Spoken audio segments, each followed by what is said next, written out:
সুপ্রিয় দর্শক, শুভ অপরাহ্ন। সবাইকে আমন্ত্রণ জানাচ্ছি দীপ্ত টিভির ছোটদের স্বাস্থ্য বিষয়ক সম্প্রচার নেসলে সেরেগ্রো প্রেজেন্স সোনামণির স্বাস্থ্য অনুষ্ঠানটিতে। আপনার সোনামণির স্বাস্থ্য এবং স্বাস্থ্য সংক্রান্ত যে কোনো সমস্যা এবং তার সমাধান নিয়ে আপনাদের সাথে থাকছি আমি ডক্টর মলি এবং আমাদের সাথে থাকছেন বিশেষজ্ঞ ডাক্তাররা। আমাদের আজকের আলোচনার বিষয় সোনামণির শ্বাসকষ্ট বা অ্যাজমা বা হাঁপানির নানা সমস্যা এবং তা প্রতিরোধে পুষ্টির ভূমিকা। এই বিষয়টি নিয়ে কথা বলবার জন্য আমাদের সাথে আজকে শ্রুতি উপস্থিত আছেন অত্যন্ত সুনামধন্য doctor Kazi Naushadun Nabi, consultant and head of the department of paediatrics, Bangladesh specialised hospital, এবং সেই সাথে আছেন পুষ্টিবিদ Shayla Sabrin Sharmi, senior dietician, Azgar Ali hospital. দর্শক, আমাদের আজকের অনুষ্ঠানের শেষাংশে থাকছে একটি ববিয়ার কুইজ এবং তার উত্তর দিয়ে জিতে নিন আকর্ষণীয় পুরস্কার। কেউ মিস করবেন না, থাকবেন আমাদের সাথেই। চলুন দর্শক, আলোচনা শুরু করা যাক। স্যারকে এবং আপুকে দুজনকে অনেক ধন্যবাদ জানাচ্ছি আমাদের সাথে আজকে জয়েন করার জন্য। আপনাকেও ধন্যবাদ। আমি স্যারকে দিয়ে একটু শুরু করতে চাচ্ছি, যেহেতু আমাদের আজকে টপিকসটা আমরা রেখেছি যে সোনামণিদের বা বাচ্চাদের অ্যাজমা বা শ্বাসকষ্টের সমস্যা। অনেকে হয়তো প্রোগ্রাম দেখছেন, খুব কমন একটা প্রবলেম স্যার। অনেক সময় দেখা যায় আমরা বিভিন্ন রকম সমস্যাগুলোকে অ্যাজমার মধ্যে ফেলে দিচ্ছি, যে যদি একটু দেখা যায় ঠান্ডা লেগে যায় বা বিভিন্ন কিছুকে আমরা ভেবে নেই যে অ্যাজমা হয়ে গেল কিনা।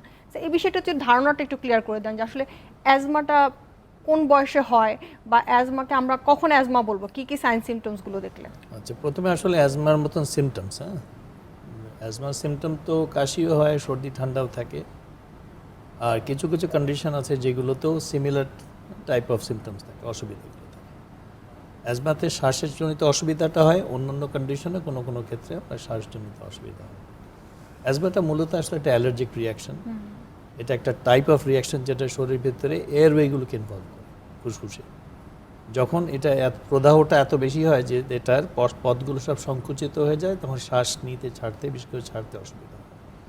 এটা কিন্তু ইনফেকশন নয়, it can be triggered by an infection, কিন্তু আসলে এটা it is mostly an allergic reaction. মানে কোনো ইনফেকশন যদি থাকে তাহলে অ্যাজমা মানে হতে পারে, অ্যাগ্রিগেটেড হতে পারে। যেমন ভাইরাল ছোট ছোট বাচ্চাদেরকে যখন একটা ভাইরাল ইনসাল্ট হয়, কমন কোল্ড এগুলো হচ্ছে, that can be a triggering factor for asthma. But এটা কিন্তু আসলে মূলত একটা allergic reaction involving the lungs. আর কতগুলো আছে যেখানে সিমিলার টাইপস অফ সিমটমস আমরা দেখি। সে একটা ব্রঙ্কিওলাইটিস বলে একটা কন্ডিশন আছে, এটা mostly to do with viral ইনফেকশনের সাথে হয়, এবং এটা ছোট বাচ্চাদের, বিশেষ করে আন্ডার 2 years বাচ্চাদের বেশি হয়। হ্যাঁ, তো এটাতেও কিন্তু ফিচার্সগুলো অলমোস্ট ক্লিনিক্যাল ফিচার্সগুলো অ্যাজমার মতো না, but it is not asthma. অ্যাজমার সাথে আরেকটা ডিফারেন্স হলো, অ্যাজমা কিন্তু ইটস এ থিং যেটা রিকারেন্টলি বারবার হতে থাকে, বারবার হবে। ব্রঙ্কিওলাইটিসও বারবার হতে পারে, কিন্তু এত ফ্রিকুয়েন্টলি হয় না। এটা একটা সিজনাল একটা ভ্যারিয়েশনও থাকে। সো এখানে ডেমার্কেশনগুলো করতে গেলে অনেক সময় এত বেশি ক্লোজ সিমটমস থাকে, সেই জন্য তখন ডাক্তার নিজের অ্যাকিউমেন্টটা ইউজ করতে হবে। তো মেয়েকে ডায়াগনোসিসটা তো সার্টেন হবে না, কিন্তু একটা আমি আভাস তৈরি করতে পারি, আমি একটা আন্দাজ করতে পারি যে problem dealing with bronchial asthma. Because আমার ব্রঙ্কিয়াল অ্যাজমা যদি ফ্যামিলি হিস্ট্রি থাকে, ছোট ভাই বোনদের ভিতরে কারো আছে, সিচুয়েশন এনভায়রনমেন্ট, জেনেটিক্যাল একটা ফ্যাক্টর এখানে কাজ করে। এগুলো অনেকগুলো জিনিস চিন্তা করতে হবে। ইটস নট যে 1+1 করে 2 করে ফেলছি, তা কিন্তু সবসময় হবে না।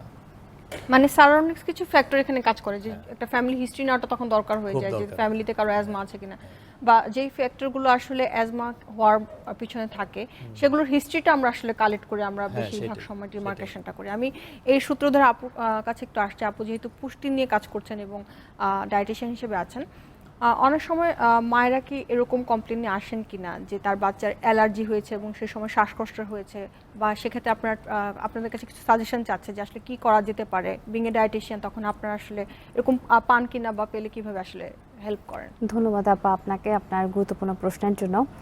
যে কথাটা বললেন যে মায়েরা এই ধরনের কমপ্লেন নিয়ে আসে কিনা, যে কোনো খাবার খেলে অ্যালার্জেটিক রিয়াকশন হচ্ছে কিনা। হ্যাঁ, এই ধরনের সমস্যা নিয়ে আসেন মায়েরা, যে কোনো স্পেসিফিক ফুড বা স্পেসিফিক কোনো মিল, যেটা মিলের কোনো নিউট্রিয়েন্ট যেটা তার খেলে কোনো প্রবলেম হচ্ছে, অ্যালার্জেটিক রিয়াকশন, বা তার বডির ইমিউন সিস্টেমটা এই অ্যালার্জেটিক রিয়াকশনটাকে কোপ আপ করতে পারছে না, যে কারণে অ্যালার্জেটিক রিয়াকশনের কারণে তার শ্বাস প্রশ্বাসের সমস্যা হচ্ছে। এই ধরনের কিছু হিস্ট্রি আমরা পেয়েছি। ইভেন হচ্ছে যে আমরা আমাদের প্র্যাকটিসের ক্ষেত্রেও কিন্তু এই ধরনের প্রবলেম পেয়ে থাকি। ম্যাক্সিমাম ক্ষেত্রেই মায়েরা বলে থাকেন যে কিছু অ্যালার্জেটিক খাবার, যেমন ফিশের মধ্যে বা মাছের মধ্যে যদি আমি বলি যে চিংড়ি মাছ, অনেকের আছে ক্যান খাবার অথবা বাদাম বা নাটস, এইগুলোর যে নিউট্রিয়েন্টগুলো আছে অ্যালার্জেটিক নিউট্রিয়েন্ট, তো সেটার কারণে কিন্তু অনেক সময় শ্বাসকষ্ট হয়। অনেক মা এটাও বলেন যে তার বাচ্চার গ্লুটেন জাতীয় খাবার খেলেও অ্যালার্জেটিক প্রবলেম হয়ে থাকে। তো এই ক্ষেত্রে যেটা হিস্ট্রি নিয়ে আমরা দেখি যে কোন কোন খাবারগুলো বাচ্চার জন্য এই ধরনের প্রবলেম করছে, অথবা তার অ্যালার্জেটিক অ্যানালাইসিস করা আছে কিনা, অর্থাৎ তার কোন কোন খাবারে অ্যালার্জেটিক সেন্সিটিভিটি বেশি, সেই অনুযায়ী কিন্তু তাকে আমরা সেই ধরনের ফুডগুলো অ্যাভয়েড করতে বলি। এর পাশাপাশি আর একটা যেটা হয় যে স্যার যেটা বললেন যে কিছু কারণ যেটা এই শ্বাসকষ্টটাকে প্রভাবিত করে, যেমন বাচ্চারা কিন্তু যখন খুব খেলাধুলা করে চেষ্টা করে যে বাসায় এসে খুব ঠান্ডা কিছু খাওয়ার, তো এই ধরনের অভ্যাস যখন তার খুব ফ্রিকোয়েন্টলি থাকে যে না ঠিক আছে গরমের কারণে সে খুব ঠান্ডা খাবার বা ঠান্ডা পানি বা পানীয় খেতে প্রেফার করে, তো এই অভ্যাসটাও কিন্তু অনেক সময় দেখা যায় যে তার ঠান্ডা কাশির প্রবণতাকে বাড়িয়ে দেয়, যেটা পরবর্তীতে তার শ্বাসকষ্টের দিকে টার্ন নেয় বা এই জিনিসটাকে প্রভাবিত করে। অ্যালার্জিক অ্যানালাইসিস করাটা আসলে খুবই গুরুত্বপূর্ণ। এক্স্যাক্টলি ফুড থেকে হচ্ছে কিনা, জি জি ফুড থেকে হচ্ছে কিনা যদি হয় তাহলে সেক্ষেত্রে ফার্দার ইভালুয়েট করে আপনারা হয়তো বা সাজেস্ট করে থাকেন। কারণ অনেকে কিন্তু স্যার যেটা বললেন যে অনেকে কিন্তু এয়ার থেকেও হয়, এনভায়রনমেন্ট থেকেও হয়, ফুড থেকেও হয়, তো এই ক্ষেত্রে এই অ্যানালাইসিসটা করাটা দরকার। হিস্ট্রিটাও আসলে গুরুত্বপূর্ণ, যে শুধু ফুড থেকেই কি হচ্ছে কিনা, বা দেখা যাচ্ছে ফুডে না আসলে বিষয়টা অন্য কোথাও থাকছে, তখন সেটা আপনারা আসলে ইভালুয়েট করে দেখার চেষ্টা করেন। আমি স্যারের কাছে আসছি পরবর্তী প্রশ্নটা নিয়ে, যে স্যার যখন অ্যাজমার বিষয়টা হয় এবং শ্বাস প্রশ্বাসের বিষয়টা দেখা যায় কি যে বাচ্চাদের মায়েদের খুব প্যানিকড হয়ে যান বা প্যারেন্টসরা খুব প্যানিকড হয়ে যান, ইমিডিয়েট একটা অ্যাকশন নিতে চান এবং ডাক্তারদের কাছে তারা তখন আসেন। স্যার এই যে মানে কজগুলো, বিশেষ করে যে অ্যাজমার যে ইমিডিয়েট অ্যাটাক হয়ে যায়, বা এর পিছনে কারণগুলো আসলে কী থাকে, বা অ্যাজমা মূলত আসলে কী ধরনের মানে কজগুলোকে আমরা কীভাবে আইডেন্টিফাই করবো? অ্যাজমার আসলে মানে যে কজগুলো এসে আসলে এটা হচ্ছে মাল্টিফ্যাক্টরিয়াল কিন্তু একটা কন্ডিশন। এটা মানে শুধু ফ্যাক্টরটা থাকলে হবে না, ফ্যাক্টরের পরিমাণের ব্যাপার আছে, এয়ারওয়ে রিঅ্যাক্টিভিটির ব্যাপার আছে, এটা ইন্ডিভিজুয়াল টু ইন্ডিভিজুয়াল, সেই জন্য সিমটমসগুলো ভ্যারি করতে পারে। ইভেন ওয়ান ইন্ডিভিজুয়ালের ভিতরে সিমটমস এক সিজনে বেশি হলো আরেক সিজনে কম, সেটা হতে পারে। তো বেশিরভাগই এনভায়রনমেন্টাল কন্ডিশনগুলো থেকে হয়। আর এখন তো ওয়ার্ল্ড ওয়াইড ফেনোমেনা হয়েছে, সব দেশে কিন্তু অ্যাজমার সংখ্যা বেড়েছে, maybe because of the changing environment, pollution বেড়েছে। আগে যেটা হয়তো 50 বছর আগে যা ছিল না এখন তা বেশি হয়েছে। তারপর এমিশনস বাড়ছে, লাইক সিগারেট স্মোক, অন্যান্য এমিশনস আছে, তারপরে পলেন্স আছে, গ্রাস পলেন্স আছে, মানে যে বিষয়গুলো অ্যাগ্রিগেটিং ফ্যাক্টর হিসেবে কাজ করে সেগুলো বাড়ছে, ইনক্লুডিং ভাইরাল জিনিস, ছোট ছোট বাচ্চাদের ভাইরাল কোল্ড এয়ার। আরেকটা আছে যেটাকে আমরা এক্সারসাইজ অনসেট অ্যাজমা বলি, যে দৌড়াদৌড়ি করছে আর বাচ্চা থেকে থেকে হুইজ করছে। তো এগুলো সবই ফ্যাক্টর হিসেবে কাজ করে। ইনভলভমেন্ট অফ ডায়েট আসলে এখনও প্রমাণিত না। আমরা অনেক ডায়েট নিয়ে যখন চিন্তা ভাবনা করি, একটা ডায়েটের ব্যাপারে একটু আমি বলতে চাই। there is a condition called cow's milk protein intolerance, যেটা খুব ছোটো বাচ্চাদের গরুর দুধের প্রোটিনে রিয়াক্ট করতে থাকে। তো দ্যাট ক্যান অ্যাক্ট অ্যাজ কারণ এটা সিস্টেমিক একটা ম্যানিফেস্টেশন ক্রিয়েট করে, অ্যান্ড ওইটা কিন্তু it can be a prelude to involvement of the lungs, সেখানে সিমটমস হতে পারে। তো যদি আমরা বলি যে এককভাবে আমরা যদি কোনো একটা খাবারকে বাদ দিতে বলি, তাহলে প্রথম 2 বছর বয়সের জন্য একটা বাচ্চা প্রধানত ওই সময় অনেকখানি দুধ নির্ভর থাকে, আমরা কাউস মিল্ক থেকে অ্যাভয়েড করতে বলি। এবং এখন তো আমাদের দেশে হয়তো পাওয়া যায় না, কিন্তু বিভিন্ন দেশে কিন্তু হাইপো অ্যালার্জেনিক মিল্ক পাওয়া যায়, এখানে একটা বাচ্চা রিয়াক্ট করে না, যেখানে ওই কাউস মিল্কের প্রোটিনটাকে অল্টার করে ফেলা। আর অন্যান্য খাবারের ব্যাপারে এগুলো কিন্তু এখনও পর্যন্ত এর কনক্লুসিভ কোনো কিছু সেরকম পাওয়া যায়নি। তবে একটা জিনিস আছে যে ঠিক আছে, একটা ইন্ডিভিজুয়ালের যদি দুটো খাবারে কিংবা একটা খাবারে কোনো সার্টেন আইটেম অফ ফুডে যদি রিয়াক্ট করে সে, এবং সেই রিয়াকশনটা অনেক ক্ষেত্রে হয় যে আমরা অ্যানাফিল্যাক্সিসের মতন হতে দেখি, that can involve the condition. যখন একটা বাচ্চার অ্যাজমা আছে কিংবা একটা অ্যাডাল্টেরও অ্যাজমা যদি থাকে, তাকে সেই খাবারগুলোকে অ্যাভয়েড করাই ভালো। এবং স্যার একটা প্রশ্ন একটু করতে চাই, যেহেতু একটা গ্লোবাল প্যান্ডেমিক সিচুয়েশন যাচ্ছে, অনেক সময় দেখা যাচ্ছে বাচ্চাদের ক্ষেত্রে এই প্যান্ডেমিকের অ্যাটাকটা অনেকের হয়েছে, বা যদি পজিটিভ থাকে পরবর্তীতে কি তাদের অ্যাজমা ডেভেলপ করতে পারে কিনা, বা যাদের অ্যাজমা থাকে তাদের অবস্থা কি অন্য চেয়ে আরো বেশি ওর্স হতে পারে কিনা, এই বিষয়টা একটু জানতে চাচ্ছি। বাচ্চাদের ক্ষেত্রে আসলে কোভিডের ইনফ্লুয়েন্স এবং অ্যাডাল্টের উপরে কোভিড ইনফ্লুয়েন্সের ভিতরে একটা বিরাট পার্থক্য আছে। ফর সাম রিজন একটা বাচ্চার কিন্তু এয়ারওয়ে প্রোটেক্টেড থাকে, এটা ফিজিওলজিক্যাল রিজন আছে।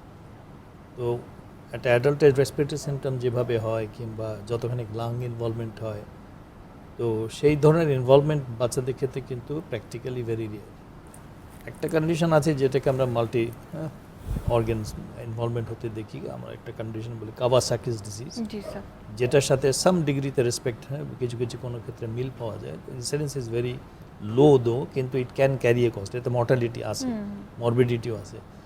কিন্তু কোভিডের ইনফ্লুয়েন্সে অ্যাজমার অ্যাগ্রাভেশন হয় কি না আমরা জানি না, তবে অ্যাজমা যার প্রি এক্সিস্টিং কন্ডিশন হিসেবে থাকে তার যদি কোভিড হয়, বাচ্চাদের চেয়ে মোর ইন অ্যাডাল্টস আর ওল্ডার চিলড্রেন, সেই ক্ষেত্রে lung involvement with pneumonitis is chances high.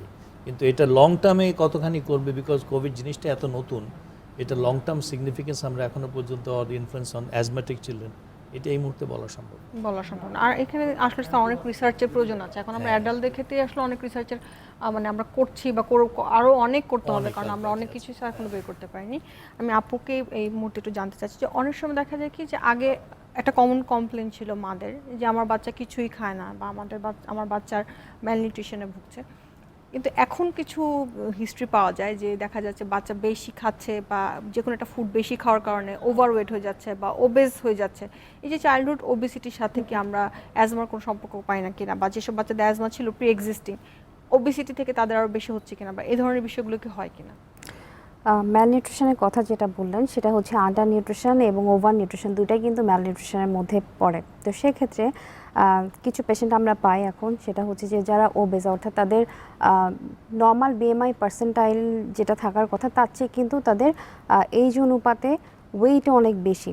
তো এসব ক্ষেত্রে যেটা দেখা যায় তাদের যদি প্রিভিয়াস হিস্ট্রি এরকম থাকে যে হ্যাঁ শ্বাসকষ্টজনিত কোনো সমস্যা আছে, এই বাচ্চাগুলো কিন্তু ওয়েট গেনের সাথে সাথে যখন ওবেসিটির দিকে যায়, অর্থাৎ চাইল্ড ওবেসিটি নিয়ে যখন আসে, এই বাচ্চাগুলো কিন্তু যখন মুভমেন্ট করে বা এরকম যখন অ্যাক্টিভিটিসে থাকে তখন কিন্তু তাদের শ্বাস প্রশ্বাসজনিত সমস্যা তারা ফিল করে, অথবা দেখা যায় যে তার শ্বাসকষ্ট শ্বাসজনিত ইয়েতে তার হচ্ছে শোষ শব্দ শোনা যায় যখন সে শ্বাস প্রশ্বাস নেয় বা এবং যখন কন্ডিশনটার জন্য ফিজিক্যাল হ্যাঁ তখন এই জায়গাটাই দেখা যায় যে আগে যেটা তার ছিল কিন্তু ওজন বাড়ার সাথে সাথে এই সমস্যাটা কিন্তু দিনে দিনে তার আরোই বেড়ে চলেছে। তো সে স্বাভাবিক কার্যকলাপ কিন্তু প্রপারলি করতে পারে না, যেহেতু তার এই ধরনের সমস্যা ফ্রিকোয়েন্ট হচ্ছে। এই সাথে সাথে কিন্তু তার আদারদের ডেভেলপমেন্ট, মেন্টাল ডেভেলপমেন্ট অথবা সাইকোলজিক্যাল ইভেন তার কিন্তু রেগুলার স্টাডিতেও কিন্তু একটু সমস্যা দেখা দেয়, যে শ্বাস প্রশ্বাসজনিত সমস্যা যদি সে সবসময় ফেস করে তার কিন্তু ফিজিওলজিক্যাল ডেভেলপমেন্টটা প্রপারলি হতেও যাবে না। তো সেক্ষেত্রে ওবেসিটিটা একটা ফ্যাক্ট হিসেবে কাজ করতে পারে, যেহেতু তার প্রিভিয়াস হিস্ট্রিও এটা যদি থেকে থাকে সেক্ষেত্রে। তো এক্ষেত্রে মায়েদের উদ্দেশ্যে পরামর্শ থাকবে যে বাচ্চার ওজনটা যেন নিয়ন্ত্রণ করা হয়। আর একটা যেটা ব্যাপার যে মায়েদের সবসময় একটা কমপ্লেন যে বাচ্চা প্রপারলি খায় না, কিন্তু আবার খেয়াল করলে দেখা যায় যে বাচ্চা যে খাবারটা খাচ্ছে দেখা যায় একটা স্পেসিফিক নিউট্রিয়েন্ট তার ওই মিলে অথবা ওই স্ন্যাক্সে বেশি, অর্থাৎ তার টোটাল মিল প্ল্যানটা কিন্তু ব্যালেন্সড না। তো দেখা যায় যে ম্যাক্সিমাম ক্ষেত্রে বাচ্চা হাই ক্যালোরি অথবা হাই ফ্যাট ইনটেক করছে, কিন্তু সেটার কারণে কিন্তু মা এটা বুঝতে পারছে না যে তার খাবারের ইনটেকটা আসলে বয়স অনুপাতে কত হওয়া উচিত। স্যারকে একটু এই ব্যাপারে আচ্ছা আমি একটু আমি ইন প্রেলিউড টু ওনার যেটা ওবেসিটির সাথে ওবেসিটি একটা জিনিস করে যেটা সেটা হলো গিয়ে চেস্ট এক্সপ্যানশনের জন্য যে আমাদের মাসেলসগুলো আমরা ইউজ করি, যে আমাদের ফ্রিলি মুভমেন্টটা অফ রিব কেজ যেটা হচ্ছে, যখন একটা বাচ্চার স্থূল হয়ে যায় শরীর তখন কিন্তু chest expansion becomes very difficult. সেই জন্যে obesity aggravates severity of asthma, কারণটা কিন্তু এটাই। তারপরে they don't have any exercise, lack of physical অ্যাক্টিভিটির জন্য obesity itself is actually hampering normal activity. তো obesity is almost a vicious সাইকেলের মতন, দে পুট অন ওয়েট, আর তার সাথে ডায়েটারি ইমপ্লিকেশনস তো আছে।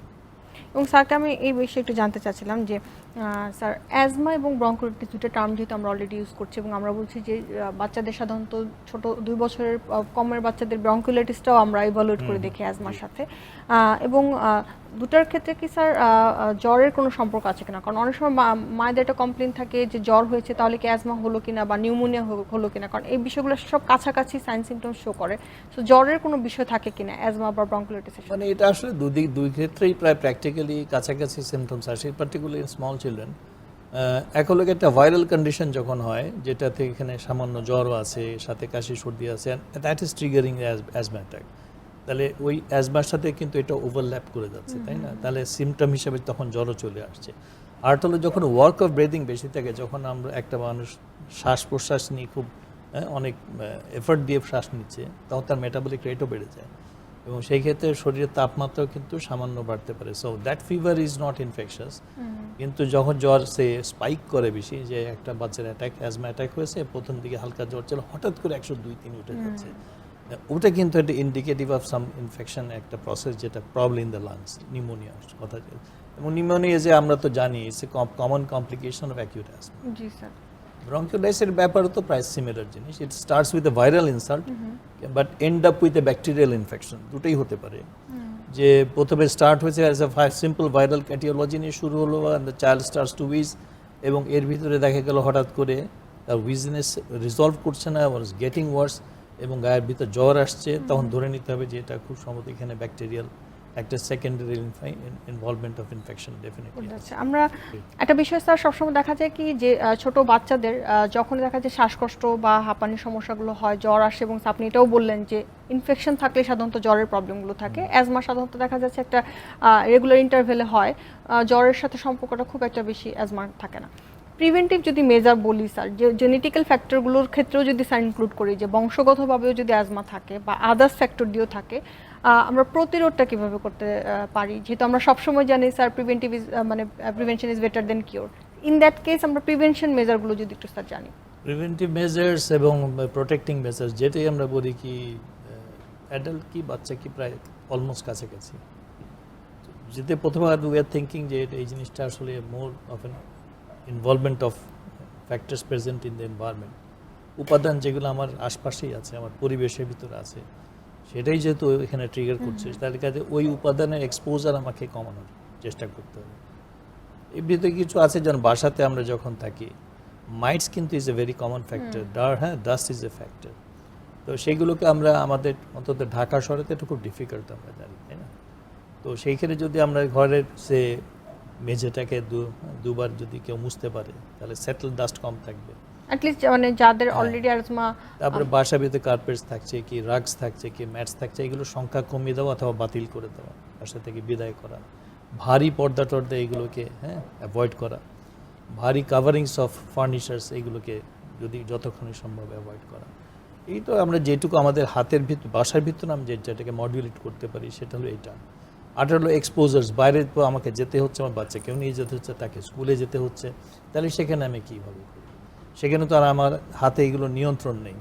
তো আমি গাড়ি থেকে কারে যাচ্ছি কি, যেটা করে যাচ্ছি, যাতে ধুলোবালির এক্সপোজারটা কম হয়, মুখটা ঢেকে হোক, গাড়ির কাজ তুলে হোক, এভাবে একটা করা যেতে পারে। মোটরসাইকেল অনেক বাচ্চাকে আমি দেখি সামনে বসিয়ে নিয়ে যাচ্ছে, that is a very bad practice, কারণ এখানে উইন্ডটা পুরোপুরি একদম মুখের উপরে এসে ধাক্কা খাচ্ছে, যেখানে বাচ্চার যে অ্যাজমা থাকলে তাহলে সেইখানে একটা ট্রিগার হিসেবে কাটে। তাহলে সেই ব্যাপারগুলোতে আমরা নিজেদের স্টেপসগুলো নিতে পারি। আর হলো কি কিছু কিছু খাবারের ব্যাপার তো, ডায়েটের ব্যাপারে তো আমাদের ডায়েটিশিয়ান যিনি আছেন উনি বলেছেন, সেখানে কিছু কিছু রেস্ট্রিকশন আমরা আনতেই পারি, যাদের আসলে ইন্ডিভিজুয়ালি যাদের প্রবলেমগুলো। থেরাপিউটিক প্রোটেকশন আমরা যেগুলো দিতে চাই, ওষুধ সাধারণত আমরা ক্যাটাগরি ব্রডলি দুইটা ভাগে ভাগ করি। কতগুলো আছে যেগুলোকে আমরা রেস্কিউ হিসেবে ইউজ করি, যে এখন একটা ইমিডিয়েট অ্যাটাক হয়েছে, সেটাকে আমাকে রিলিফ দেওয়ার জন্য তাড়াতাড়ি ব্যবস্থা নিতে হচ্ছে। সেখানে বিভিন্ন রকম ব্রঙ্কোডাইলেটর আছে, ওরাল ফর্মে আছে, নেবুলাইজ ফর্মে আছে, স্টেরয়েড আমাদের অনেক ক্ষেত্রে ইউজ করতে হয় শর্ট এতে, ছোটো ছোটো পালস ডোজে। তো সেগুলো আমরা করতে পারি, সেগুলো ওরাল আছে, ট্যাবলেট আছে, ইনজেক্টেবল আছে। তো বেশিরভাগ ক্ষেত্রে এইগুলো দিয়ে কিন্তু আমরা ইমিডিয়েট ম্যানেজমেন্টটা করে ফেলতে পারি। এরপরে যখন যেই বাচ্চার অ্যাটাক রেটগুলো বেশি হয়, যে রিকারেন্সগুলো বেশি হচ্ছে, আমরা জানি অ্যাজমার ক্যারেক্টারটাই হলো রিকারেন্ট, যে এটা বারবার হতে থাকে।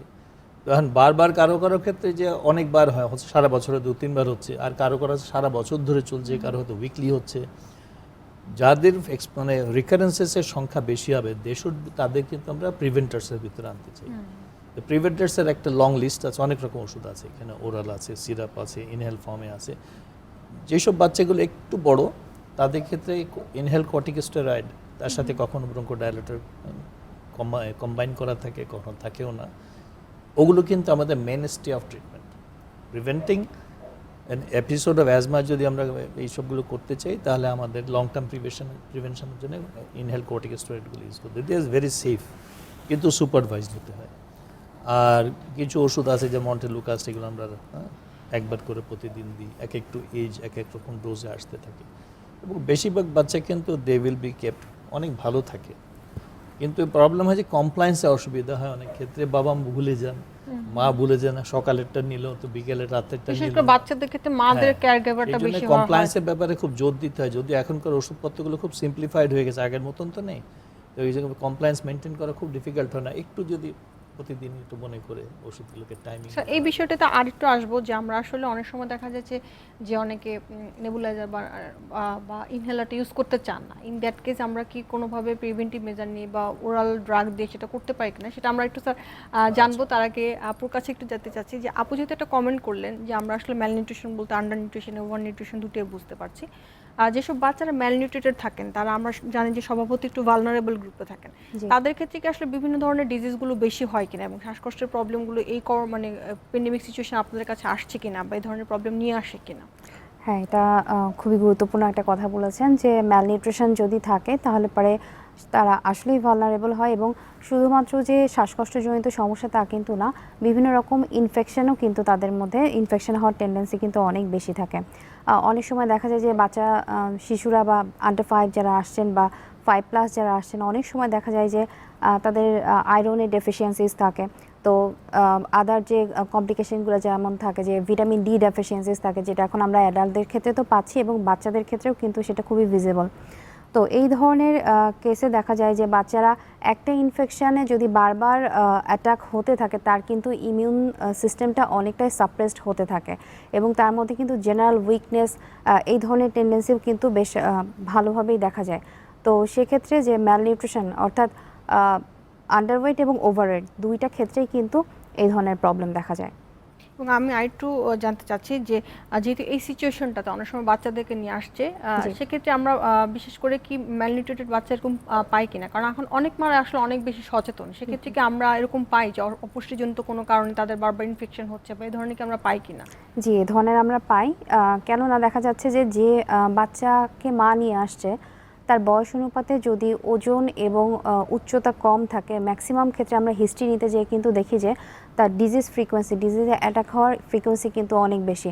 সেটা হতে পারে রেসপিরেটরি রিলেটেড, হতে পারে তার ডাইজেস্টিভ সিস্টেম রিলেটেড কোনো প্রবলেম, অর্থাৎ তার জিআই ট্র্যাক প্রপারলি ফাংশন করছে না, তার যে কোনো ফুড অ্যালার্জির কারণে হোক অথবা ইনডাইজেশনের কারণে হোক, তার অ্যাবডোমিনাল যে হজমজনিত সমস্যা, সে ধরনের সমস্যাও কিন্তু নিয়ে মায়েরা আসে।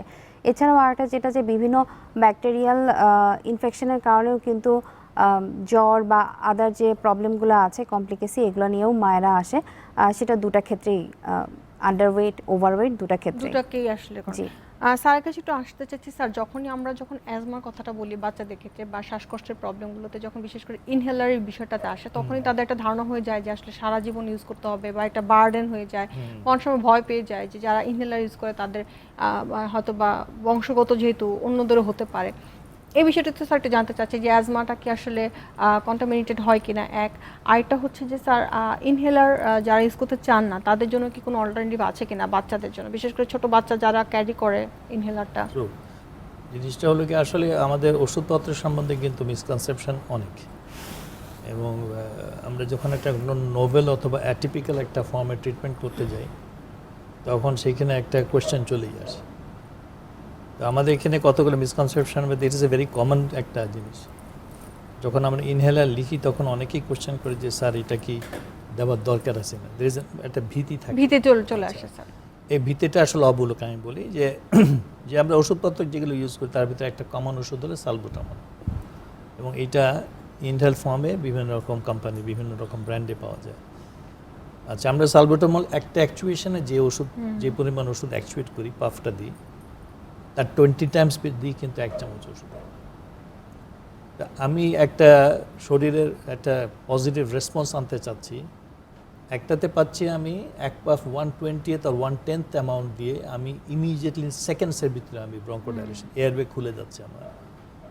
আর সেখানে আমি তার 10 থেকে 20 গুণ ওষুধ দিয়ে এই ওষুধটাকে সমস্ত শরীরের ভিতরে আমি ডিসেমিনেট করাচ্ছি, ছড়াচ্ছি, ওরে এর একটা অংশ যাচ্ছে ফুসফুসে কাজ করতে আমার টার্গেট অর্গানে। কিন্তু আমি যখন স্প্রেতে যাচ্ছি কিন্তু এখানে আমি টার্গেট অর্গানে সরাসরি যাচ্ছি, আমি কিন্তু স্টামাক দিয়ে লিভার দিয়ে কোনো দিতে যাচ্ছি না, এবং সেটা ডাইজেস্টিভ ট্র্যাকেও যাচ্ছে না। তাহলে ইনহেল ডাইজেস্টিভ ট্র্যাক্টে গেলে সেখানে অ্যাবজর্পশনেরও তো ব্যাপার আছে, তাই না, যে এটা প্রপারলি কতখানি অ্যাবজর্ব। আমি দিলাম 2 মিলিগ্রাম, 2 মিলিগ্রামকে প্রথম যেটুকু আমার দরকার ছিল অ্যাকশনে সেই পরিমাণ যাচ্ছে কিনা। সো এটা প্রেডিক্টেবল সবসময় হয় না, কিন্তু আমি ইনহেল ফর্মে যখন আমি 100 মাইক্রোগ্রাম পাস করে দিলাম তখন কিন্তু 100 মাইক্রোগ্রাম আমার এয়ারওয়ের ভিতরে যাবে, provide the technique is correct. সেই জন্য রেসপন্সগুলো অনেক বেটার হয়। আমি ইউজ করছি ওষুধ 1/10 1/20 the amount, but I am getting a therapeutic benefit. প্রথম কথা, ইট ইজ ভেরি ফাস্ট। দ্বিতীয় হলো ইট ইজ অলসো হ্যাভিং, আমার বাচ্চাকে রিলিফ আমি তাড়াতাড়ি দিয়ে দিচ্ছি। তৃতীয় হলো আমার মরবিডিটি কমে যাচ্ছে। তো সেই জন্য এটা শুধু সেফ না, it is also economical at the same time. আমরা যদি খরচের কথাও চিন্তা করলে ওরাল মেডিসিনের কস্ট কিন্তু লং টার্মে অনেক বেশি, মানে এটা কস্ট এফেক্টিভ এবং দেখা যাচ্ছে যে আমরা যদি থেরাপিউটিক এফেক্টিভনেস তারপর আমি বহন করতে পারছি।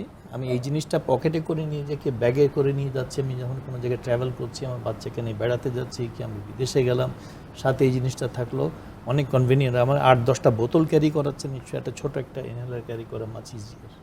স্যার একটু নেবুলাইজারের বিষয়টিতে আসলে অনেক সময় দেখা যায় অনেকের বাড়িতে নেবুলাইজারও থাকে, নেবুলাইজারটা নেন, সেক্ষেত্রে আসলে নেবুলাইজারের বিষয়টা আসলে কখন আসে, যেটা কি খুব সিরিয়াস অবস্থা আসে কিনা, মানে বা এটা প্রয়োজনটা আমি একটু কখন? বলি, নেবুলাইজ ফর্ম আর আসলে স্প্রে ফর্মে যেটা ওষুধটা তো একই দিচ্ছি আমরা, তাই না। তো নেবুলাইজেশন ফর্মে যেটা, এটা একটা মেশিন ড্রিভেন, এয়ারোসলের মতন তৈরি করতে থাকে এবং এটার সাথে হিউমিডিটি অ্যাড করা হয়, যে some amount of water add করে এটাকে আমরা নেবুলাইজ করে মিস্ট বানিয়ে একটা মানুষ টানছে। তো এইটাতে একটু ডিসঅ্যাডভান্টেজ কখনো কখনো হয়, যে একটা বাচ্চা যখন খুব সিভিয়ার অ্যাটাক হয় তখন সে প্রথম খুব সহজে নিতে পারে না ব্রেথ। আমি যখন নেবুলাইজ করছি তাকে ওষুধটা তো ঠিকই ড্রাইভ করছে, কিন্তু সে তো নিয়ে ঢোকাতে হবে এয়ারওয়ের ভিতরে। এই জন্য সেই রকম যদি মানে অবস্থা হয় যে খুব অ্যাকিউট ক্রাইসিসে আছে, তখন আসলে ওই পরিমাণ ওষুধ সে ড্র ইন করতে পারে না। আচ্ছা, সেই ক্ষেত্রে আবার একই জিনিস হয়তো স্প্রে ফর্মে ওষুধে তা হচ্ছে, কিন্তু এখানে আমাকে কিন্তু কোনো রকম মিস্টের মতন তৈরি করে প্যাসিভলি টানতে, অ্যাক্টিভলি টানতে হচ্ছে না। ওখানে আমি কিন্তু এটাকে অ্যাক্টিভলি ঢুকিয়ে দিচ্ছি এয়ারওয়ের ভিতরে, শুধু একটু এফোর্ট দিলেই কিন্তু এয়ারওয়ের ভিতরে চলে যাচ্ছে। ওইখানে একটু হয়তো অ্যাডভান্টেজ থাকতে পারে, কিন্তু ওরা টেকনিক্যালিটির উপর ডিপেন্ড করে। একটা ছোটো বাচ্চাকে আমি 2 বছরের বাচ্চাকে ইনহেল টানাচ্ছি আর 12 বছরের বাচ্চাকে দিচ্ছি, পার্থক্য আছে। 12 বছরের বাচ্চাটা অনেক বেটার পারবে, তাই না। এই জন্য এই যে সাথে এটা ভ্যারি করে এবং অনেক সময় বাবা মাদের মধ্যে একটা ধারণা থাকে যে নেবুলাইজ করছে হয়তো বা তার বাচ্চাকে অনেক সিরিয়াস কন্ডিশনে চলে গেছে কিনা।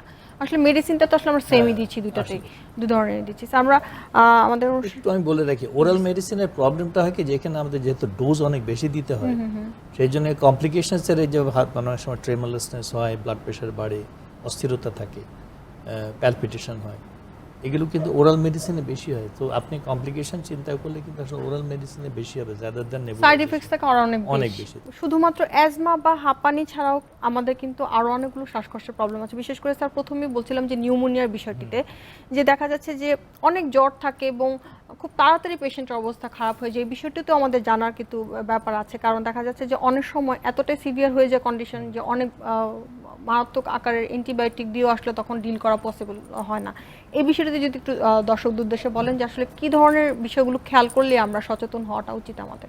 আচ্ছা, একটু তার আগে মানে একটা ইনফরমেশন দেওয়া দরকার। একসময় আমাদের দেশে কিন্তু মেজর কিলার ছিল কিন্তু আসলে ডায়রিয়া বাচ্চাদের। জি স্যার। এখন কিন্তু আসলে নিউমোনিয়া। তো নিউমোনিয়াটা আসলে বেশিরভাগই 2 ভাগে যদি আমরা একটু ভাগ করি, ভাইরাল একটা গ্রুপে হয় আর কিছু ব্যাকটেরিয়াল হয়। তো আমাদের দেশে আনফরচুনেটলি ব্যাকটেরিয়াল নিউমোনিয়ার প্রাদুর্ভাব বেশি, কারণ আমাদের দেশে আসলে মানে যেহেতু আমাদের পলিউশনটা, ডাস্ট, হাইজিনের ব্যাপার আছে, সোশ্যাল ইকোনমিক কন্ডিশন অত ভালো না, সব মিলে ইনফ্লুয়েন্স করে এটাকে। তারপরে ম্যালনারিশমেন্ট আছে, ম্যালনারিশমেন্টের সাথে ডেফিনেটলি আপনার ইমিউন সিস্টেমের একটা যোগাযোগ আছে। যত ম্যালনারিশড হবে একটা মানুষের exposure to infection will be high. তো লাং ইনভলভমেন্ট হয় এখানে, ফুসফুসে যখন হয় সেটা একদিকে হতে পারে, দুদিকে হতে পারে, খুব স্মল এরিয়া ধরে ইনভলভমেন্ট হতে পারে, লার্জ এরিয়া ধরে হতে পারে, এবং এরিয়া অফ ইনভলভমেন্টের উপর ডিপেন্ড করবে সিমটমস কত হবে। তো বাইরে থেকে আমি বুঝবো কী করি, সেটা শুধু নিউমোনিয়া না, যে কোনো একটা সিরিয়াস লাং ইনভলভমেন্ট যখনই হয় তখন রেসপিরেশনটাই তো কম্প্রোমাইজড হয়ে যাবে, তখন আমাকে রেসপিরেশন অনেক কষ্ট করে শ্বাস নিতে হবে। কষ্ট করে শ্বাস নিতে গেলে আমি কি কি জিনিস দেখতে পাবো, একটা হলো কি খুব জোরে জোরে শ্বাস নেওয়া, দ্বিতীয় হলো শ্বাসের সাথে সাথে কখনো শব্দ হবে, আর তৃতীয় কতগুলো জিনিস আমরা যখন বুকটার দিকে তাকাচ্ছি কি ফেসের দিকে তাকাচ্ছি তখন কতগুলো জিনিস লক্ষ্য করা যায়। যেমন নাকের আমাদের যে ছিদ্রের যে পাশে যে আমাদের নাকের বাঁশি বলি, এটা ফ্লেয়ার জোরে জোরে উপরে হ্যাঁ। আর তো লেগে কণ্ঠনালী এখানে আমাদের যে হাড়টা যেটা আছে, এখানে যে সফট জায়গাটা আছে শ্বাসের সাথে সাথে এটা ভেতরে ঢুকতে থাকে। তারপরে এইখানে গলার মাঝখানে একটা নরম জায়গা আছে, দুটো মাসেলের মাঝখানে এটাও ঢোকে। আর আমরা যদি পাঁজরের দিকে খেয়াল করি তাহলে পাঁজরের যে হাড়গুলো আছে তার মাঝখানে যে স্পেসগুলো আছে সফট, সেটাও শ্বাসের সাথে সাথে ঢুকতে থাকে, পাঁজরের মার্জিনে ঢুকতে থাকে। এবং অনেক ক্ষেত্রে যখন সিভিয়ার তখন আমরা দেখি আসলে বুকের শ্বাস নেওয়া হচ্ছে পেটের শ্বাস নিচ্ছে, মানে পেটের আন্দোলনটা অনেক বেশি সামনে পেছনে হতে থাকে। তো এইগুলো লেগে সিরিয়াস সাইন, যেটা একটা আমাকে ইঙ্গিত দেয় যে ফুসফুসটা খুব ভয়ানকভাবে আক্রান্ত হয়েছে। তো এইসব ক্ষেত্রে আসলে হাসপাতাল ছাড়া উপায় থাকে না। আমরা তখন মানে ইমিডিয়েট মেজার হাসপাতালেই নেওয়ার চেষ্টা করি। বাসায় যদি আমার যদি নেবুলাইজার একটা মেশিন থাকে তাহলে আমি ডাক্তারের সাথে পরামর্শ করে টেলিফোনে হোক যেভাবে হোক আমি একটা ইমিডিয়েট স্টার্ট করতে পারি চিকিৎসা। অ্যান্টিবায়োটিক যদি একটা লাগে সেটা ডাক্তার সাহেব কিংবা যিনি আছেন চিকিৎসা করছেন তিনি দিতে পারেন। কিন্তু এই ধরনের অবস্থাগুলো কিন্তু ইন্ডিকেটিভ যে একটা পর্যায়ে চলে গেছে যখন আমাকে হাসপাতাল কিংবা একটা এমার্জেন্সিতে চিকিৎসা। অনেক হাই ফিভার থাকে যেটা বাড়িতে আসলে অনেক সময় ফিভারটা তো অত ইনফ্লুয়েন্স করবে না, কিন্তু জিনিসটা হলো কি রেসপিরেশন যখন কম্প্রোমাইজ হয়ে থাকে, আমরা যেমন হার্ট ফেলিয়ারের কথা বলি, রেসপিরেটরি ফেলিয়ারও তো হয়, তাই না? এই যে আস্তে আস্তে মাসেলসগুলো যদি অনেকক্ষণ ধরে একটা মানুষ এক্সস্টেড হতে থাকে তখন এই মাসেলগুলো কাজ করতে পারে না, তখন ল্যাক অফ অক্সিজেন সাপ্লাই থেকে যেটা বন্ধ হয়ে যাবে। আপুর কাছে একটু আসছে, যেহেতু স্যারও একটা কথা বলছিলেন যে ইমিউনো কম্প্রোমাইজ যেসব বাচ্চারা থাকে, বিশেষ করে আমরা বাচ্চাদের নিয়ে যেহেতু কথা বলছি, যে 5 বছরের বেশি বয়সী শিশুদের ইমিউনো কম্প্রোমাইজের বিষয়টা আসলে কখন আসে আমাদের? আসলে আমরা দেখি যে অনেক সময় দেখা যায় মারা বলছেন যে আমার বাচ্চা খাচ্ছে ঠিকই কিন্তু লেথার্জিক থাকে, কাজ করার বা পড়াশোনার ব্যাপারে আগ্রহটা কম থাকে বা দিনে দিনে শুকিয়ে যাচ্ছে। এই বিষয়টাতে আসলে আমরা কি মার্ক করতে চাই যে এই ইমিউনো কম্প্রোমাইজ বিষয়টি আসলে কখন আসে? আচ্ছা, সাধারণত একটা বাচ্চা যখন ভূমিষ্ঠ হয় সে কিন্তু একটা রোগ প্রতিরোধ ক্ষমতা নিয়েই কিন্তু জন্মগ্রহণ করে। তো সেই রোগ প্রতিরোধ ক্ষমতাটা যখন ধীরে ধীরে কমতে থাকে তখনই কিন্তু এই ইমিউন সাপ্রেস বিষয়টা আসতে পারে। তো সাধারণত যেটা আমরা গত বছর থেকে শুরু হয়েছে যে কোভিড যে প্যান্ডেমিক আমাদের কন্ডিশন, প্যান্ডেমিক সিচুয়েশনের জন্য কিন্তু গ্লোবালি একটা ইনস্ট্রাকশনই বারবার ফোকাস করা হচ্ছে, সেটা হচ্ছে রোগ প্রতিরোধ ক্ষমতাটাকে আমাদেরকে ফুড সোর্স থেকে অর্থাৎ প্রপার ডায়েট বা প্রপার নিউট্রিশনের থ্রুতে ডেভেলপ করতে হবে অথবা সেটাকে আরও স্ট্রং করতে হবে। তো বাচ্চাদের ক্ষেত্রে যেটা আমি বলবো সেটা হচ্ছে যে যখন তার ফিজিক্যাল কন্ডিশন এরকম, তার পরিপূরক মিলটা আসলে বা তার যে ধরনের সে ফুড ইনটেক করছে তার মধ্যে মায়েদেরকে একটা জিনিস খেয়াল করতে হবে যে সে আসলেই কোন খাবার নিচ্ছে এবং সে খাবার থেকে আসলে তার রোগ প্রতিরোধ ক্ষমতাটা ডেভেলপ হচ্ছে নাকি। অনেক সময় মায়েরা যেটা কমপ্লেন করে যে আমার বাচ্চা খায় না, কিন্তু সে যে ধরনের খাবার খাচ্ছে সেটা কি আদৌ তার রোগ প্রতিরোধ ক্ষমতাকে বৃদ্ধি করছে নাকি সেটাকে আসলে সাপ্রেসড করছে। উদাহরণ দিয়ে যদি আমি বলতে চাই সেটা হচ্ছে যে বাচ্চা অনেক ক্যালোরি বহুল ফুড ইনটেক করছে কিন্তু সেটা আদৌ তার ক্ষেত্রে হেলদি না। আর ইমিউন সিস্টেমটাকে ডেভেলপ করে এরকম কিছু নিউট্রিয়েন্ট যেটি রয়েছে অর্থাৎ আয়রন, জিঙ্ক, অ্যান্টিঅক্সিডেন্ট এবং গুড সোর্স অফ প্রোটিন অর্থাৎ ফার্স্ট ক্লাস প্রোটিন এবং সেকেন্ড ক্লাস প্রোটিন, এই সব কিছু যদি তার প্রত্যেকটা মিল এবং স্ন্যাক্সে পরিপূরকভাবে থাকে তাহলে কিন্তু তার ইমিউন সিস্টেম প্রপারলি ডেভেলপ করে। এর পাশাপাশি যেটা যে তার এক্সারসাইজ লেভেলটাও কিন্তু ঠিক রাখতে হবে। গত বছর থেকে কিন্তু আমরা যে প্যান্ডেমিক সিচুয়েশনে আছি এই সিচুয়েশন অনুযায়ী আমাদের কাছে এখন মায়েরা যে কমপ্লেনগুলো নিয়ে সবচেয়ে বেশি আসছে সেটা হচ্ছে যে বাচ্চার ওজন বেড়ে গিয়েছে। কেননা একটু চিন্তা করলে দেখেন বাচ্চাদের কিন্তু স্কুল বিগত 1.5 বছর ধরে বন্ধ, তো তাদের স্কুলটা কিন্তু এখন টোটালি চলতেছে অনলাইনে। তো আলটিমেটলি তাদের কিন্তু কোনো ফিজিক্যাল অ্যাক্টিভিটিস নেই, স্বাস্থ্য সচেতনতার জন্য তারা খুব একটা বেশি বাইরে যাচ্ছে না, কিন্তু তাদের ফুড হ্যাবিটটা প্রপারলি না। হয়তো যে মিলটা নিচ্ছে বা স্ন্যাক্সটা নিচ্ছে মা এটা অবচেতন ইয়েতে খেয়াল করতে পারছে না যে সেটা প্রপার ব্যালেন্সড তার জন্য হচ্ছে না। ম্যাক্সিমাম ক্ষেত্রে বাচ্চাদের খুব ক্রেভিংস থাকে fast food, junk food, cold drinks বা সফট ড্রিঙ্কস এগুলোর প্রতি। তো সেক্ষেত্রে আমি প্যারেন্টসদেরকে বলবো যে এগুলোকে যতটা ডিসকারেজ করা যায় ততটাই বাচ্চার হেলথ ইস্যুর জন্য ভালো। আর আরেকটা যেটা যে রিসেন্টলি যেটা আমরা খেয়াল করছি, বাচ্চারা কিন্তু টেবিল ম্যানার বা ফ্যামিলি সবার সাথে কিন্তু বসে খাওয়ার যে একটা অভ্যাস, এইটাও অনেকটাই কিন্তু কমে যাচ্ছে। কমে গিয়েছে। তো আলটিমেটলি তার কিন্তু একটা খাবার বা একটা মিল চুজ করার কিন্তু অপশনগুলো নাই। তো সেক্ষেত্রে এই জিনিসটার প্রতিও যদি মায়েরা সচেতনতা রাখেন তাহলেও সেটা খুব ভালো হয়। আর একটা যেটা যে তার প্রত্যেকটা মেজর মিল এবং স্ন্যাক্স আইটেম হিসেবেও যদি ডার্ক কালারের ভেজিটেবল এবং এক একটা কালারের যদি ফ্রুটস সিলেক্ট করা হয়, সাধারণত দেখা যায় যে বাচ্চা একটা কালারের ফল খাচ্ছে সারাদিন ওটাই খাচ্ছে, কিন্তু কালার সিলেকশন যদি থাকে সেই অনুযায়ী কিন্তু সে নিউট্রিয়েন্টও পাচ্ছে, অ্যান্টিঅক্সিডেন্টও পাচ্ছে, আলটিমেটলি তার ইমিউন সিস্টেম ডেভেলপ হচ্ছে। আর আরেকটা যেটা ব্যাপার যে যেহেতু এখন ইনডোর কন্ডিশনে আছে, মানে হোম এনভায়রনমেন্টে আছে, যদি পসিবল হয় একটু বাসা যেখানে সানলাইট বা সান এক্সপোজার আছে সেখানে একটু যদি বাচ্চাকে প্লেফুল অবস্থায় রাখা, অথবা সে তার ডেইলি অ্যাক্টিভিটিস সেখানে, তাহলে ভিটামিন ডিটা, হ্যাঁ তাহলে সেটা থেকেও কিন্তু ভিটামিন ডিটা থেকে কিন্তু ইমিউন সিস্টেমটা ডেভেলপ করা পসিবল। এবং যেহেতু আমাদের আজকে বিষয় ছিল যে শ্বাসকষ্ট বা বিভিন্ন আসলে সব বলতে চাচ্ছি যে সব ধরনের ডিজিজ প্রিভেনশনের জন্যই আসলে মাইক্রোনিউট্রিয়েন্ট সমৃদ্ধ প্রপার ফুড ব্যালেন্সটা আসলে করাটা উচিত, এবং সেটার জন্য আসলে প্যারেন্টস বিশেষ করে মায়েদের আসলে একটা বড় ভূমিকা রয়েছে। আমরা আজকে অনুষ্ঠান একদম শেষ পর্যায়ে আছি। আমি স্যারের কাছ থেকে একটা কোশ্চেন নিয়ে শেষ করতে চাচ্ছি যে স্যার, যেহেতু একটা প্যান্ডেমিক সিচুয়েশন দেওয়া যাচ্ছে এবং আপনি একটা কথা বলছিলেন যে আমরা আসলে এখনো বের করতে পারিনি যে কোন দিকের ইনভলভমেন্টগুলো আসলে কিভাবে করে হচ্ছে, যে প্যান্ডেমিক সিচুয়েশনে অ্যাজমা বেড়ে যাচ্ছে কিনা, বা অ্যাজমার কারণে করোনার সাইন সিমটমসগুলো আরও বেশি হচ্ছে কিনা। এই বিষয়টাতে একটু শেষ করতে চাচ্ছি যে এই যে সিচুয়েশনটাতে বাচ্চাদেরকে আমরা আসলে কিভাবে প্রোটেক্ট করবো বা প্রতিরোধ করবো, বা মায়েদের উদ্দেশ্যে আপনার বা প্যারেন্টসদের উদ্দেশ্যে আপনার স্যার মতামত কি থাকবে? যে বাচ্চা, একটা হলে কি এক গ্রুপ অফ বাচ্চাদের কথা চিন্তা করবো যাদের অ্যাজমা নেই, আর আরেক গ্রুপ অফ বাচ্চা যারা অ্যাজমাটিক। তো আমরা এগুলোকে তো কোমরবিডিটি বলি, যেমন ডায়াবেটিস থাকা, অ্যাজমা থাকা, হাইপারটেনশন থাকা, কি অন্য কোনো ডিজিজ থাকা। এখন যার কোমরবিডিটি আছে তার রিস্ক ফ্যাক্টর ডেফিনেটলি কোভিডে বেশি থাকে। তো এটা অ্যাডাল্টদের ক্ষেত্রে যেমন অ্যাপ্লিকেবল, সেটা বাচ্চাদের ক্ষেত্রেও টু সার্টেন এক্সটেন্ট অ্যাপ্লিকেবল। তো ফর সাম রিজন ছোটো বাচ্চাদের ক্ষেত্রে কিন্তু রেসপিরেটরি ইনভলভমেন্টটা অনেক অনেক কম হয়। এখানে কতগুলো জিনিস আছে। একটা হলো গিয়ে বাচ্চাদের এয়ারওয়ের ভিতরে একটা সার্টেন টাইপ অফ রিসেপ্টরের সংখ্যা কম থাকে, এবং এটার যেগুলো থাকে সেগুলো ইম্যাচিওরও থাকে। স্মলার দ্য চিলড্রেন, তাদের এয়ারওয়েটা তখনও ম্যাচিওর হয় না, কিন্তু ওইটাই হলো অ্যাডভান্টেজ।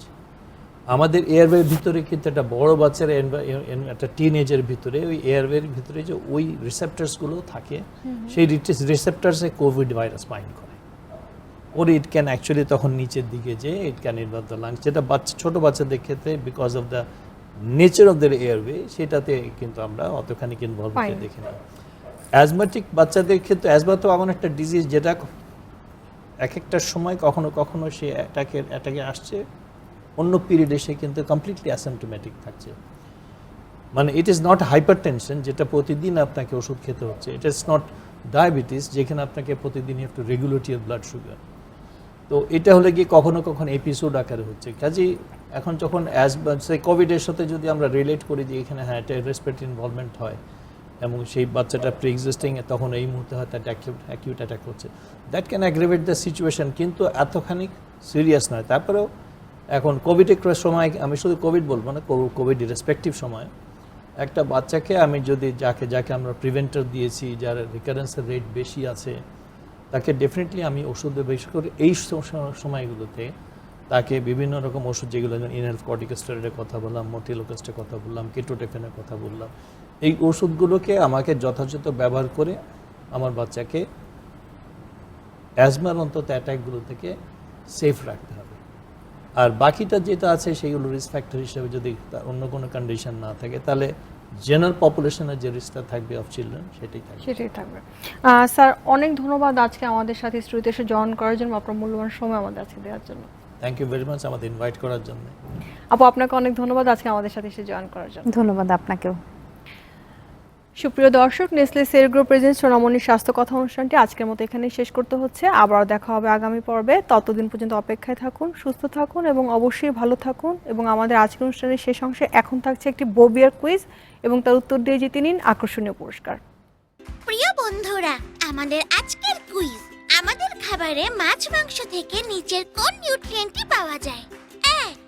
কার্বোহাইড্রেট, 2 প্রোটিন, 3 চর্বি, 4 ভিটামিন ও মিনারেল।